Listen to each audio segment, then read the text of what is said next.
O que são movimentos sociais e por que são tão importantes?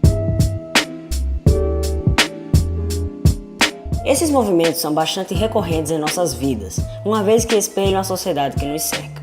Pessoas engajadas socialmente se unem em prol de um bem maior para elas, de uma luta que promova direitos ou benefícios para os sujeitos participantes de qualquer que seja este movimento. As ações em um movimento social promovem o alcance de diversos tipos de mudanças na sociedade e podem ser realizadas através de manifestações ou debates políticos.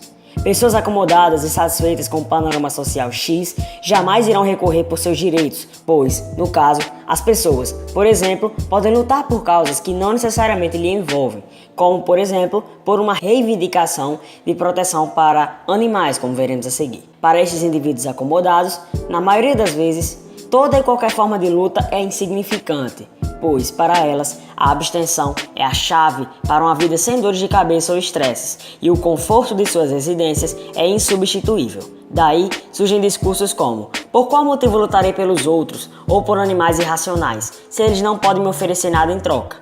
Pessoas como essas dificilmente irão procurar informação a respeito de suas comunidades, assim como poderão encontrar dificuldade em sentir empatia às dores do outro.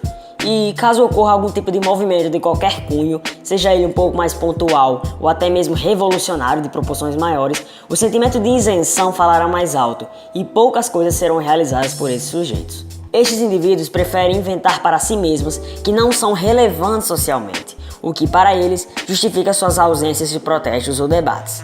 No fundo, não possuem vontade de participar das etapas do processo de movimento, pois é bom ressaltar que todos, sem exceção, são importantes para a construção de uma luta por determinada coisa ou situação. Como um quebra-cabeça sendo montado, cada um é uma peça que molda o movimento e o engrandece ainda mais. Com uma peça a menos, o quebra-cabeça perde um pouco de sua força e fica mais incompleto. Por isso, urge a necessidade da participação de todos em sociedade pela defesa de um movimento que lute por melhorias e igualdade, em qualquer que seja sua vertente.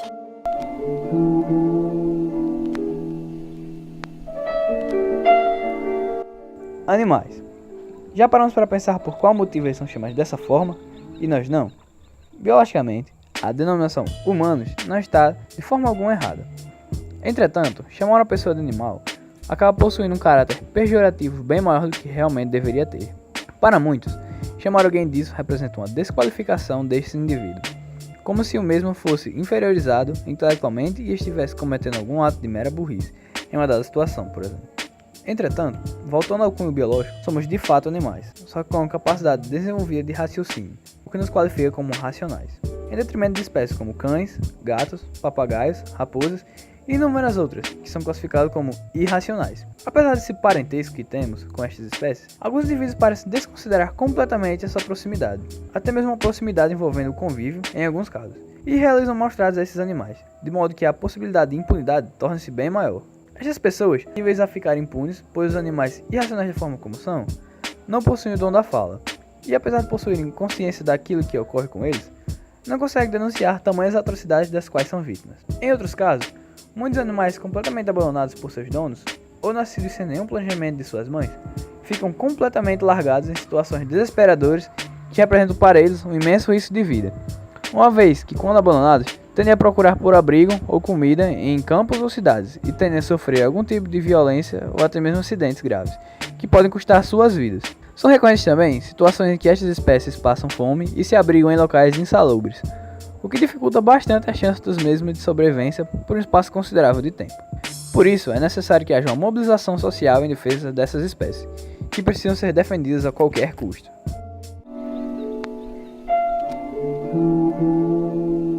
Desde a antiguidade, o ser humano já definia um conjunto de regras para definir como se daria sua interação com os animais. No papiro de Karun, documento egípcio, e no Código de Hammurabi são encontrados alguns exemplos dessas regras, que falam sobre a saúde dos animais. Avançando um pouco no tempo, vamos ter que Aristóteles foi o autor da primeira obra que fala de proteção animal. Das obras que se tem conhecimento até hoje, consistia numa coleção de cerca de 10 livros. O uso dos animais para pesquisas médicas começa em torno de 450 a.C. e posteriormente em 1700 com o filósofo René Descartes. Assim, passa a ocorrer uma considerável mudança de pensamento em relação aos comportamentos dos seres humanos enquanto aos outros animais. já que agora muitos pensadores relevantes haviam dado os seus pontos de vista a respeito de como lidar com esses animais. Uma importante mudança de pensamento ocorreu quando Charles Darwin publicou A Origem das Espécies, estabelecendo que toda a vida se deu por um processo evolutivo. No século XVII, o próprio René Descartes argumentou que animais não possuíam almas, logo, não conseguiam pensar e nem sentir dor.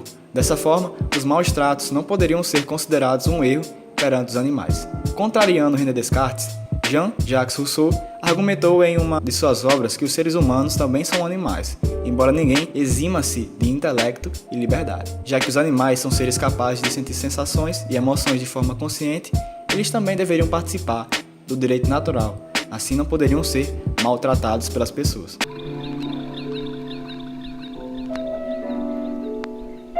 Com o objetivo de condenar as práticas de crueldade com os animais e até para conseguir elevar o nível da questão ao patamar legislativo, foram publicados 2 livros, um em 1776 e outro em 1789. Os livros foram, respectivamente, uma dissertação sobre o dever de compaixão, o pecado da crueldade com animais brutos, do teólogo Humphrey Plymouth, e uma introdução aos princípios das morais e da legislação, do filósofo Jeremy Bentham. Ambos os livros tiveram bastante importância na propagação dos direitos animais. O primeiro livro julga o ato de maltratar esses seres como algo pecaminoso. Esse livro serviu inclusive de inspiração para Peter Singh, porque ele publicou um livro chamado Libertação Animal, que é uma obra considerada de grande relevância para a origem do movimento. Em nosso país, o Brasil, também podemos perceber uma iniciativa notória para a luta por direitos dos animais. Laerte Levay, Sônia Felipe e Daniel Braga são algumas personalidades que, através de artifícios de suas áreas de atuação, defendem de toda maneira a liberdade, popularizar os bichinhos e penas severas que devem ser dadas aos infratores que reprimem de uma maneira esses animais indefesos.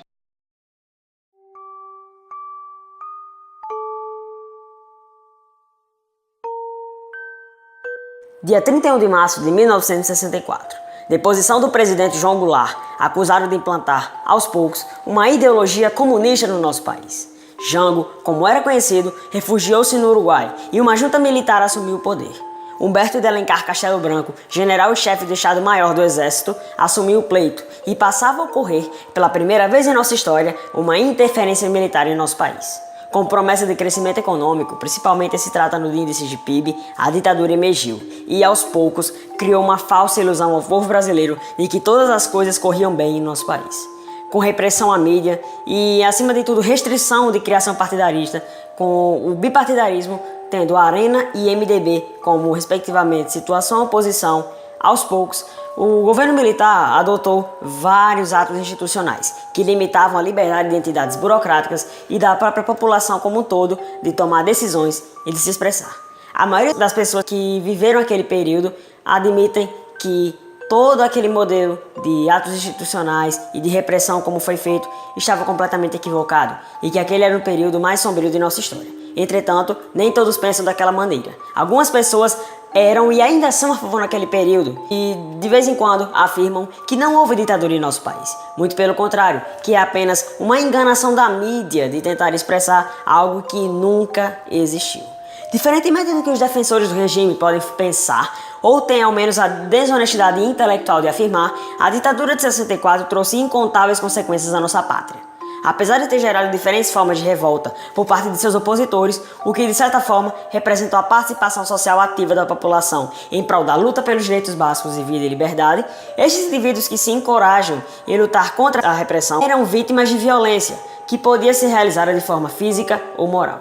Segundo os dados da Human Rights Watch, uma organização não governamental, cerca de 20 mil pessoas foram torturadas no regime, enquanto 484 foram mortas ou desaparecidas. Muitos políticos acabaram presos pela manifestação contrária aos ideais do governo.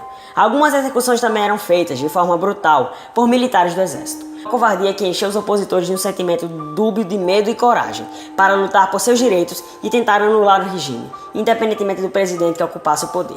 Afinal de contas, a sucessão dos presidentes foi feita por militares, nos quais 5 assumiram o poder, além de uma junta governativa provisória que durou de agosto a outubro do ano de 1969.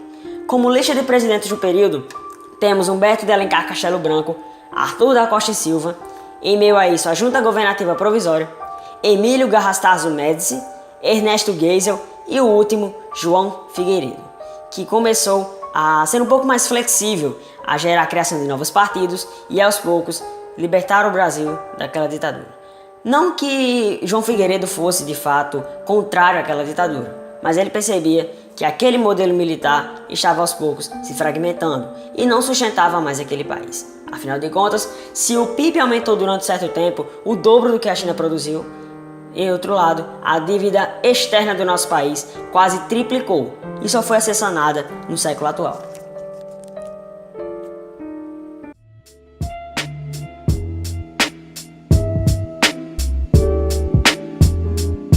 O movimento teve seu início em 1984, quando João Figueiredo estava no cargo máximo do país. O movimento tinha como base uma emenda que propunha eleições diretas para presidente. Essa emenda foi proposta pelo deputado Dante de Oliveira.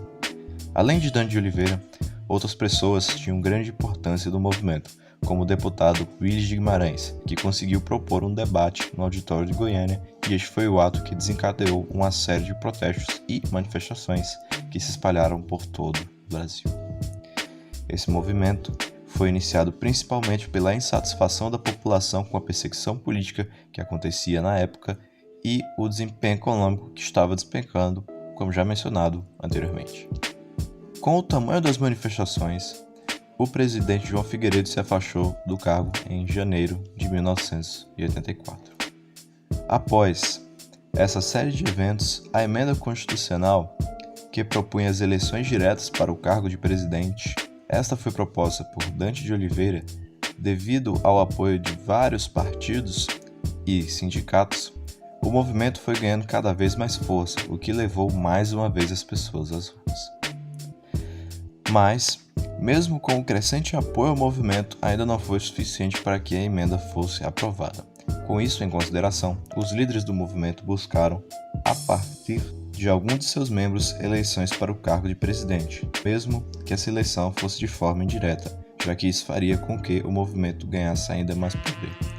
Dentro dos possíveis candidatos do movimento para o cargo estavam o governador Tancredo Neves e Leonel Brizola. Em 25 de janeiro de 1984, uma grande quantidade de pessoas lotaram o centro de São Paulo e, a partir daí, se sucedeu vários comícios em diversas capitais do país, como Teresina, Salvador, Curitiba e outras cidades. Em pouco mais de um ano, 32 comícios ocorreram no Brasil inteiro. O último ocorreu em São Paulo, com a presença de 1.500.000 pessoas 9 dias antes da votação da emenda.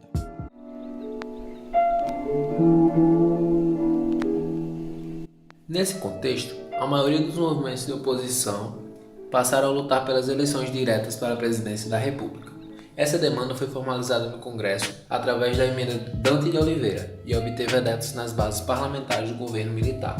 A partir do apoio de diversos partidos políticos e organizações sociais e sindicais, o movimento obteve força para levar o povo às ruas mais uma vez. Apesar de seu rápido crescimento, o movimento direto já não havia conseguido a maioria dos votos para a aprovação da emenda, e por isso buscava viabilizar a eleição mesmo que fosse indireta de um de seus candidatos. Contava com o apoio de 10 governadores que haviam sido eleitos em 1982. Dentre eles estava o governador de Minas Gerais, Tancredo Neves, e o governador do Rio de Janeiro, Leonel Brizola, que acabariam sendo muito importantes para o movimento. Em fevereiro de 1984, uma caravana sob as lideranças do Doutel de Andrade, Luiz Inácio da Silva e Ulisses Guimarães começaram a percorrer o Brasil, passando por 15 estados, mobilizando aproximadamente 1 milhão de pessoas e seguindo a Belo Horizonte, São Paulo e Rio de Janeiro, em comícios que somariam um público de cerca de 2,8 milhões de manifestantes. Nesses comícios foram figuras de liderança Ulisses Guimarães, Leonel Brizola, Luiz Inácio Lula da Silva, Fernando Henrique Cardoso e o futuro presidente na ocasião, Tancredo Neves. O movimento contou com o apoio de intelectuais, atletas e artistas em busca da democracia do Brasil. Mas apesar da força do movimento, o Congresso, sob o comando dos militares, resistiu e em 26 de abril de 1984, a emenda Dante de Oliveira foi rejeitada, adiando o fim do regime militar. Mesmo com a derrota, os articuladores do movimento negociaram o fim do regime militar. E a partir da articulação de governadores do Nordeste, o nome Tancredo Neves foi indicado para presidente, disputando internamente contra o candidato de São Paulo, Paulo Maluf. A eleição indireta de Tancredo Neves ocorre em 1985, marcando o fim da ditadura militar. E como uma forma de reflexão para o fim desse vídeo, é importante que a gente reflita como é importante a atuação, o engajamento das pessoas perante tais movimentos, perante tais lutas. Pois veja bem, talvez como exemplo maior de todos os movimentos a gente pegou o Direta Já, e o da Direta Já é muito importante que a gente compreenda o processo. Muitos países atualmente vivem em ditaduras, continuam vivendo em ditaduras. E nessas ditaduras, as pessoas muitas das vezes não abrem o olho para o que está acontecendo. Desde cedo houve uma oposição. Obviamente que em 64 os militares tomaram conta e aquela repressão se tornou muito maior do que deveria ser. E daquela maneira muitas pessoas não tinham nem voz para conseguir, digamos assim, enfrentar aquele regime. Então, se não houvesse uma pessoa acreditando naquilo, que o movimento daria certo, que a gente tiraria os poderes ali, dos militares, se não houvessem 2, 3, 4, 5, até chegar a 3 milhões de pessoas, como foram os movimentos no Sudeste, no Sul, no Norte, no Centro-Oeste e no Nordeste, se não houvesse nenhum engajamento desse tipo, provavelmente hoje continuaríamos estando numa ditadura, num governo militar. Pessoas hoje ideologicamente compradas acabam dizendo que não houve regime, que não houve repressão, que não houve nada disso. De fato, para aquelas que não se importavam, para aquelas que achavam interessante ou que se omitiam, não foi um governo tão ruim assim. Mas para aquelas pessoas que viram a injustiça nos olhos de outros, que foram atrás, foi um dos piores momentos, que custaram até suas vidas em alguns casos. Então a gente não pode simplesmente, por ligação ideológica com outro partido, que seja de direita, esquerda ou o que for, que essas pessoas nos digam que não houve ditadura, pois as provas estão aí, é história, a gente não está estudando algo fictício, não é algo que foi inventado, não é montagem, a gente viveu isso. Infelizmente nossos antepassados viveram, nossas pessoas mais atrás viveram, nossas pessoas da família viveram, nem todos vivemos, eram nem nascidos naquele período, mas é muito importante que a gente consiga compreender que existiu e que movimentos sociais são importantes, seja na proteção animal, para que animais tenham direitos à vida, à liberdade, à não agressão, as pessoas não agridam esses animais, não prejudicam os animais. Nós também temos que pensar na gente, temos que pensar nos nossos movimentos e naquilo que nos atinge, e não simplesmente achar que isso nunca aconteceu. A gente agradece pela atenção e até a próxima.